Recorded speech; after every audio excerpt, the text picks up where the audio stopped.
Algo muy útil que van a hacer las listas. Las listas van a almacenar elementos de cualquier tipo. Pueden almacenar palabras, pueden almacenar números, y cada elemento va a tener un índice que va a indicar la posición del elemento dentro de la lista. Y como les mencioné, siempre vamos a empezar desde cero. Para poner cosas dentro de una lista, siempre vamos a ponerlas dentro de corchetes y vamos a separarlos con comas. ¿Ok? Y aquí les puse varias que me muestre aquí una lista. No sé, aquí yo le puse Sonic, 1, Tails y Knuckles. Una lista de 3 palabras y un número. Y le digo aquí a este programa, muéstrame esta lista. Ahora, unas funciones que son muy útiles incluso para analizar datos, filtrarlos y demás, van a ser justamente que me dé, por ejemplo, la longitud de una lista, y esto es con la función len. Yo le digo aquí, dame la longitud de la lista. Ahora, para encontrar un elemento, su posición, lo voy a nombrar con lst list, o como se llame su lista, como la nombren, punto, que estoy utilizando la función index, y del elemento que quiere encontrar su índice. Y yo le digo, aquí muéstrame la posición del elemento Knuckles. ¿En qué posición está? Y entonces, pues justamente para acceder a ese elemento que se llama indexación, vamos a utilizar los corchetes. Por ejemplo, yo aquí estoy diciendo de la lista que yo hice, vamos a acceder al tercer elemento. ¿Cuál sería, por ejemplo, el tercer elemento?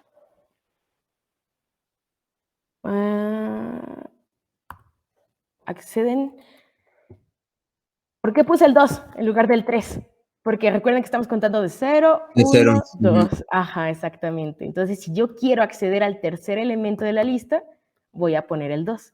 Si yo quisiera acceder al primer elemento de la lista, pondría el 0. Pero como necesito acceder al tercero, voy a poner 2.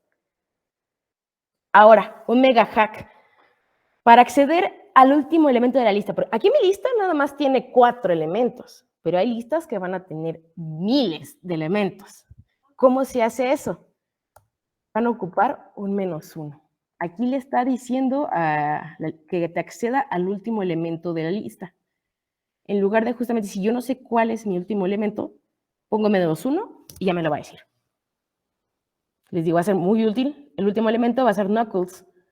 Y sí, pues sí es cierto, mi último elemento es Knuckles. Les digo, ahorita es una lista súper pequeña, pero para listas muy largas, usen para acceder a su último elemento, -1. Ahora, también puede hacer operaciones sobre las listas. Aquí, por ejemplo, voy a usar para añadir elementos. Defino una nueva lista que es similar a la anterior. Y, por ejemplo, esta lista le estoy diciendo que me ingrese el valor 3. Y este valor se va a añadir siempre al final de la lista. Esta función se llama append. Yo le pongo lista, append y el elemento que quiero agregar. Esto se va a agregar al final de la lista. Ahora, para remover elementos, voy a utilizar la función remove.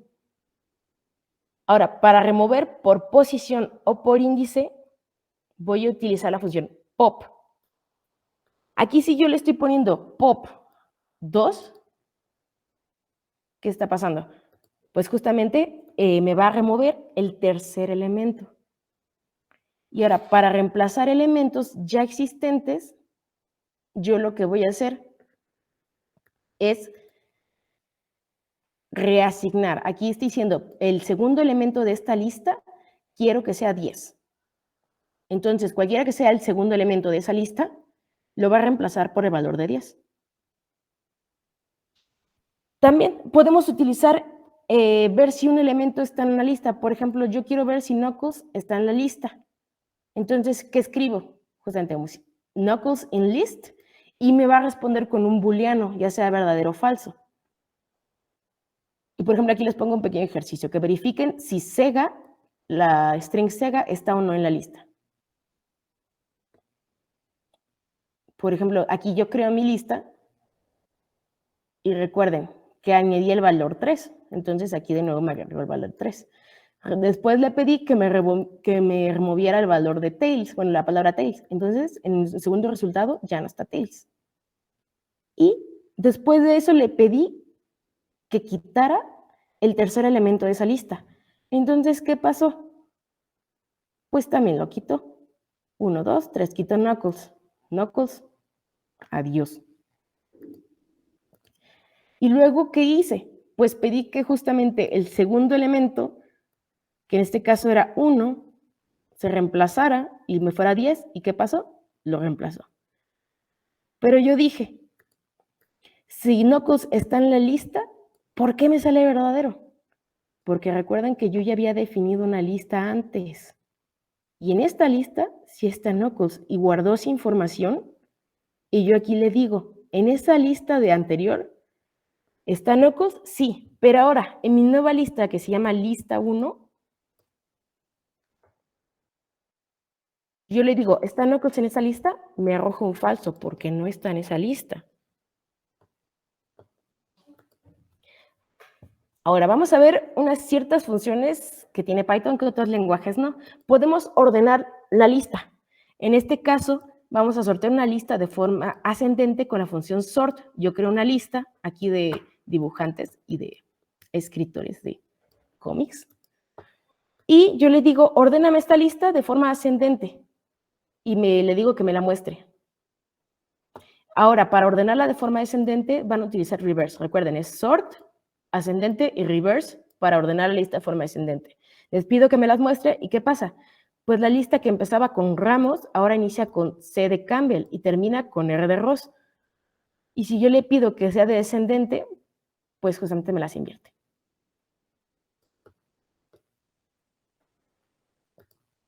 Ahora, la forma en que recorreremos, vamos a, por ejemplo, visitar un valor de lista, como vimos anteriormente, va a ser justamente esta siguiente sintaxis. Para cada elemento, en la lista 2, muéstrame el elemento. Entonces, en cada iteración, else va a tomar como valor cada, elemento, aquí esta variable que nombré medio vacía, va a tomar el valor de cada uno de los elementos. Entonces, para elemento en lista 2, imprímemelo. Ay, pero no lo conviene. Entonces, ahí está. Ahora, podemos recorrer también por índice con la función range, por i in range, y yo le digo que recorra de acuerdo al largo de la lista 2 y que me muestre. Y entonces, ¿qué va a pasar? Me va a mostrar los índices. En este caso, como tiene 6 elementos, pues va a ser, justamente va a mostrar del 0 a 5. Podemos recorrer por índice y luego acceder al valor. Recuerden, aquí estoy ocupando para i en el rango que sea de la longitud de la lista. Imprímeme ese valor. ¿Qué logro eso? Con los corchetes, como vimos anteriormente. Recuerden que yo ponía entre corchetes el valor que quería quitar, además. Y entonces, pues, está la forma más simple, que es justamente recorrer por valores, que te va a mostrar el valor que esté asignado. Entonces, aquí pueden ver el output. Ahora, también podemos realizar, les dejé una lista de operaciones que pueden hacer con cadenas. Por ejemplo, yo aquí, cadenas las strings, una variable que son 3 palabras, y pueden saber la longitud, el primer carácter, el último carácter, recorrer por caracteres, convertir la cadena a minúsculas, convertir todo a mayúsculas, la primera letra la hace mayúscula. Es una serie de funciones muy útiles que pueden hacer con palabras, pero la verdad no son un poco útiles para lo que queremos hacer, son muy poco útiles, pero está como curiosidad. Podemos también eliminar espacios, definir listas vacías. Las listas vacías van a ser muy útiles para otros pasos de iteraciones. Y finalmente, vamos a tener una función importante para leer archivos que vamos a ver más importante en el taller. ¿Y por qué les digo esto? Porque justamente también lo que pueden hacer va a ser aplicar separadores. Pueden hacer una lista, bueno, o cadenas, y pueden pedir que metan separaciones. Por ejemplo, yo aquí estoy haciendo transformar una string que yo metí, así de amarillo, verde, rosa, rojo, en una lista. De acuerdo, le dije, cada coma, sepárame por valor y únelo en una lista. Eso estoy haciendo aquí, entonces mi output va a ser justamente este. Ahora, vamos a ver algo que se llaman listas que no se pueden alterar, como son listas así como de solo lectura. Se crean con paréntesis en lugar de corchetes. Yo aquí, por ejemplo, asigno variables y le pongo el paréntesis 1, 2, 3, 4, 5, 6, 7. Vamos a intentar, pues, como vimos anteriormente, acceder al segundo elemento y editarlo a su valor, así como vimos anteriormente, que yo reemplazar el valor. Aquí yo le digo acceda al segundo elemento y que sea igual a 0. Pues nos va a brincar un error si yo lo compilo. Justamente me está diciendo que no, que las tuplas no soportan reasignación de elementos. Entonces podemos hacer aquí una pequeña conversión de lista en tupla. Aquí podemos definir una pequeña lista cualquiera, no sé. Dice aquí que definan una lista de 5 elementos. Creen una lista X. Recuerden siempre en corchetes. Y pues ya eso se los voy a dejar de después porque pues no tenemos tiempo. Pero, ¿qué vamos a hacer? El paso importante de esta conversión va a ser tuple, tuple, y el nombre de la lista que creen. Por ejemplo, yo lo voy a hacer así nada más de 3 elementos. Vamos a ver 3 elementos. Esta es mi lista, 1, 2 y 3. Yo le digo al programa que me muestre qué tipo es el... Ay, perdón. ¿Qué tipo va a ser el... ¿Qué tipo de función es esta? ¿Qué tipo es mi variable? Y la vamos a convertir en una tupla.